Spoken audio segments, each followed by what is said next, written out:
গতকালকে এক ভাই আমাকে প্রশ্ন করেছিলেন আমি যেন ওয়ার্কিং ভিসা নিয়ে কথা বলি। তো ওয়ার্কিং ভিসা সম্পর্কে যতটুকু আজকে ধারণা নিলাম এক ব্যারিস্টারের সাথে কথা বলে, উনি এখানকার হাইকোর্টে প্র্যাকটিস করেন এবং পাশাপাশি ইমিগ্রেশন লয়ার আর কি। তো উনি যেটা জানালেন, এখানে ওয়ার্কিং ভিসার দুইটা প্রসেস আছে। এক নাম্বার হচ্ছে, কেউ যদি এখানে ভিজিট ভিসায় অলরেডি এসে থাকে তাহলে এখানে বিভিন্ন মেডিকেল সেন্টার আছে, অথরাইজ যে মেডিকেল সেন্টারগুলো রয়েছে সেখান থেকে প্রথমে মেডিকেল করতে হবে, আপনি যে ফিট সেটার প্রমাণ দিতে হবে মেডিকেলের মাধ্যমে। দ্বিতীয়ত, বাংলাদেশ থেকে অবশ্যই আপনাকে একটা পুলিশ ক্লিয়ারেন্স সার্টিফিকেট আনতে হবে। তৃতীয়ত, আপনার একটা জব অফার লেটার থাকতে হবে, অর্থাৎ যেই সমস্ত কোম্পানি জব টোকেন দিতে পারে সেই সমস্ত কোম্পানি থেকে আপনাকে একটা জব টোকেন সংগ্রহ করতে হবে। এরপর আপনি ভিসা অ্যাপ্লাই করে দিলে আমার মনে হয় সব মিলে হয়তো 8-9 দিন লাগতে পারে ভিসা পেতে। আপনি ভিসা পাবেন 5 ইয়ার্সের, অর্থাৎ আপনি 5 বছরের ভিসা এখানে পাবেন। এবং এখানকার ক্রাইটেরিয়া অনুযায়ী যদি আপনি মিডিল ক্লাসের একটু উপরে স্যালারি পান, আপনার স্যালারি রেঞ্জটা থাকে মানে $50 পার আওয়ার আপনার যদি স্যালারি থাকে বা 50-এর উপরে, সেক্ষেত্রে আপনি 2 বছর পরে পিআরের জন্য এলিজিবল হয়ে যাবেন, অর্থাৎ আপনি পিআরের অ্যাপ্লাই করে দিতে পারবেন।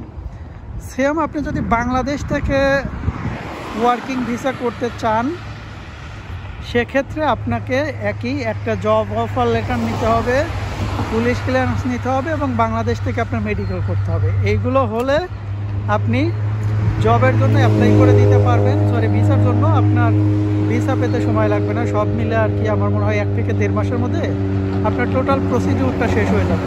আপনি ওখানে বসে 3 বছর অথবা 5 বছরের ভিসা পাবেন, তবে ম্যাক্সিমাম নিউজিল্যান্ড গভর্নমেন্ট 5 বছরের ভিসা ইস্যু করে থাকে। আচ্ছা, এবার আসি হচ্ছে IELTS এর রিকোয়ারমেন্ট। এখানে পিটি অ্যাকসেপ্ট করে, অর্থাৎ পিয়ারসন টেস্ট অফ ইংলিশ, এবং আইএলস তো সবাই জানেন আইএলস অ্যাকসেপ্ট করে। তো আইএলসের ক্ষেত্রে আপনার যদি এখানকার ভালো মানের কোনো জব অফার লেটার পান, যেমন আপনার ম্যানেজার বা কনসালটেন্ট এই ধরনের আর কি বড় বড় যে পজিশনগুলো রয়েছে, যদি সেগুলোর থেকে আপনি জব অফার লেটার পান তাহলে আপনার কোনো আইএলস লাগবে না, অর্থাৎ আইএলসের কোনো রিকোয়ারমেন্ট নাই। আর যদি আপনি মিডল ক্লাস কোনো জব অ্যারেঞ্জ করেন অফার লেটার, সেক্ষেত্রে আপনার আইএলসের দরকার রয়েছে। সেখানে অনলি মানে সর্বনিম্ন স্কোর হলেই হবে। আপনার আইএলসে 4, পিটিইতে 30, অর্থাৎ এর নিচে আর কোনো স্কোরই নাই। আপনি পরীক্ষা দিলেই আশা করি পেয়ে যাবেন।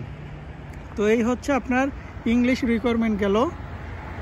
এরপরে ওয়ার্ক এক্সপিরিয়েন্স আপনার প্রয়োজন পড়বে 2 বছর, 3 বছর হলে ভালো। আপনি যদি যেই কাজে আসবেন বা যেই জবের অফার লেটার আপনি নেবেন ওই সেম কাজে আপনার কমপক্ষে 2 বছরের ওয়ার্ক এক্সপিরিয়েন্স থাকতে হবে।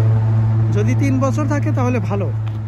তো আপনি সেটা জেনুইনলি ওয়ার্ক এক্সপিরিয়েন্স থাকুক, আর অথবা যদি আপনি কোথা থেকে অ্যারেঞ্জ করে ডকুমেন্টস দেন তাহলেও আপনি আসতে পারবেন, বাট এসে তো আবার কাজটা করতে হবে। তার মানে আপনার কাজটা জানা থাকলে ভালো। এই হচ্ছে জবের আর কি ফ্যাসিলিটিস এখানে। 2019-এর পরে এখানে যারা আসছে এদের খুব দারুণ মানে কি বলবো, গুড লাক ছিল। কারণ কোভিডের সময় নিউজিল্যান্ড সরকার কোনো ধরনের আইএলস ছাড়াই ন্যূনতম যোগ্যতায় সবাইকে পিআর ঘোষণা করে দিয়েছে, অর্থাৎ 2019-এর পরে যারাই আসছে 2022 সাল পর্যন্ত উইদাউট আইএলস কোনো ইংলিশ প্রফিসিয়েন্সি ছাড়াই সবাই পিআর পেয়ে গেছে। তো এটা তাদের জন্য গুড লাক ছিল। এখন আর ওই সুযোগ নাই। এখন পিআর পেতে হলে অবশ্যই আপনাকে আইএলসের রিকোয়ারমেন্ট ফুলফিল করতে হবে। নিউজিল্যান্ড অনেক সুন্দর একটা দেশ। আমি বেশ কয়েকদিন ধরে এখানে রয়েছি। মোটামুটি অকল্যান্ড পুরো সিটিটাই ঘোরা অলমোস্ট শেষ।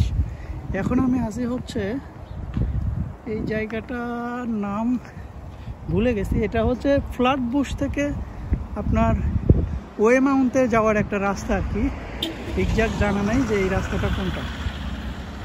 তো যাই হোক, যদি আরও কোনো কিছু জানার থাকে আপনারা কমেন্ট সেকশনে জানাইতে পারেন, আমি যদি জানি জানাবো, আর না হলে পারে জেনে জানাইতে পারবো। ধন্যবাদ।